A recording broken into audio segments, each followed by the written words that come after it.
তো সেদিন ছিল আমাদের গ্রামে কুঞ্জবিলাস, আর আমি দীপালিকে ইনভাইট করেছিলাম বলে ও চলে এসেছিল আমাদের ঘর। তারপর খাবার দাবার খেয়ে রেডি হয়ে আমরা চলে গেছিলাম মন্দির। আর মন্দিরে যেয়ে দেখছি কীর্তন তো শেষ, সবকিছু গুটায় পাটায় ঘর নিয়ে চলে গেছে। কি জ্বালা!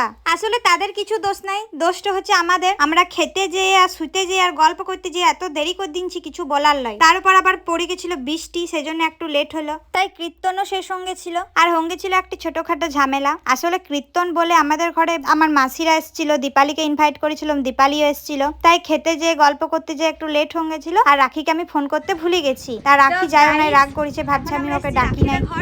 কীর্তন মির্তন শেষ হয়ে গেছে, তারপর আমরা বেরোচ্ছি, পুরো বৃষ্টি পড়ছে একদম, পুরো দেখছো অবস্থা দেখো কেমন কাদা কাদা হয়ে গেছে। তো এখন আমরা গেছিলাম কীর্তন যেখানে হচ্ছিল সেই জায়গাটাকে। তো রাখি যায় নাই, আর রাখি রাগ করেছে আমি ওকে ডাকি নাই বলে। আসলে আমাদের ঘরে দীপালি এসছে, আমার মাসিরা সবাই এসছে, তো একটু বিজি হয়ে গেছিলাম। খাবার খেতে আর 2টা বেজে গেল, তারপরে কীর্তন তো শেষ হয়ে গেল, জল পড়তে স্টার্ট করে দিলাম। তখন ভাবলাম রেডি হয়ে একটু বেরোই, দীপালি যেহেতু এসছে, নাহলে বলো একটুকু বেরোলেও না, এসে পড়ে। তখন রাখিকে নিতে আসতে হবে, রাখি এবার রাগ করেছি। চলো দেখি, এবার ঘরে দাঁড়ায় আছি এখন। এ চো দীপালি ঢুক। রাখি, রাখি, হ্যাঁ তুই ক্যামেরাটা ধরা। দীপালি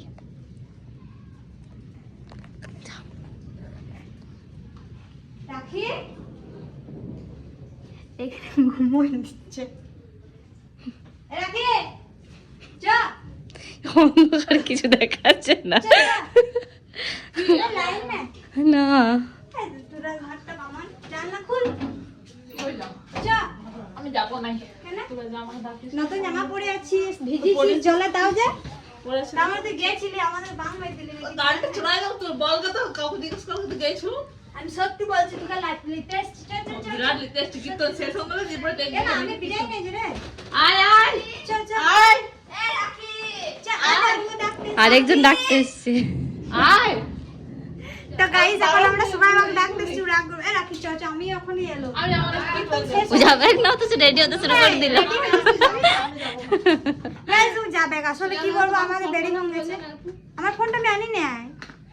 আর এইদিকে এখন আমরা সবাই মিলে জড়ো হয়ে গেছি, এবার যাব কীর্তন সাল। কিন্তু কীর্তনে শেষ হয়ে গেছে, আমরা যাই শুধু গপ গপে খাবো আইসক্রিম। তাও বেশি আইসক্রিম খাবো না, কারণ কি আমার গলা ব্যথা করছে।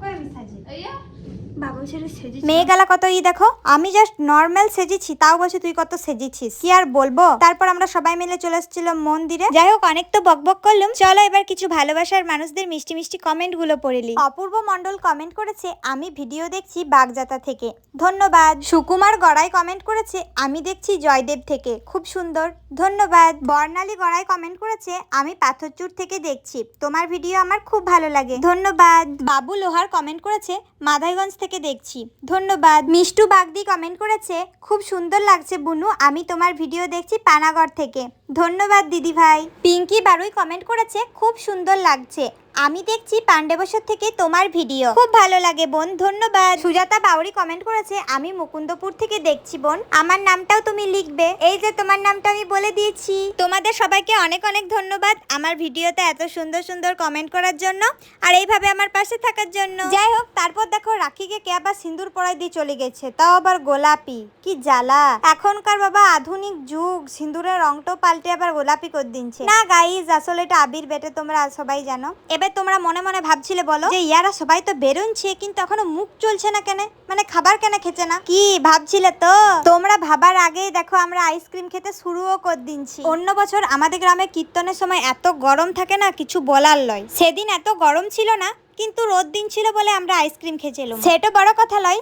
আসলে আমাদের গ্রামে কীর্তনের সময় সেরকম একটা খাবারের দোকান বসে না, just fuchka, ice cream, cold drinks ওগুলোই বিক্রি করে। এবছর তো কোল্ড ড্রিঙ্কসও আসে নাই, ফুচকাও আসে নাই, শুধুমাত্র বিক্রি করছিল ঝালমুড়ি আর আইসক্রিম। যাই হোক, তারপরে আইসক্রিম খাওয়া শেষ করে আমরা চলে এসেছিলাম মন্দিরের দিকে, কারণ কি কুলি কীর্তন করে ওরা চলে এসেছিল মন্দিরে। আর এখন সবাই চকলেট আরে ছড়ে বেগ সেগালায় কুড়োবে, আমি তো আবার কুড়োতে লাড়ি এত লেলা, আমার গেতে ভয় লাগে, টাকে মাকে পড়ে যাই তো টাকটা ফুটে যাবে না, বলো না। আমরা সবাই মিলে চকলেট ছড়ানি দেখছিলাম। ঠিক তখনই দীপালির ফোন এসেছিল। ওয়া দাদা ফোন করে বলছিল যে চ দুর্গাপুর থেকে ঘুরে আসি গা। সেজন্য দীপালিকে আমি এবার ওয়া দাদাদের কাছে করে দিন গেলাম। আর দীপালি আমাকে ছেড়ে পদে চলে গিয়েছিল দুর্গাপুর ঘুরতে। তারপর ওয়াকে টাটা করার পর আমি আবার চলে গেছিলাম আমাদের মন্দিরের দিকে। আমরা কিছু ফানি ভিডিও শুট করছিলাম। তো আজকের ব্লগটা এখানেই শেষ করছি। তোমরা সবাই ভালো থেকো, সুস্থ থেকো। আর কে কোথা থেকে ভিডিওটা দেখছো অবশ্যই কমেন্ট করে জানাবে, তাহলে নেক্সট ভিডিওতে তোমাদের নামগুলো বলবো।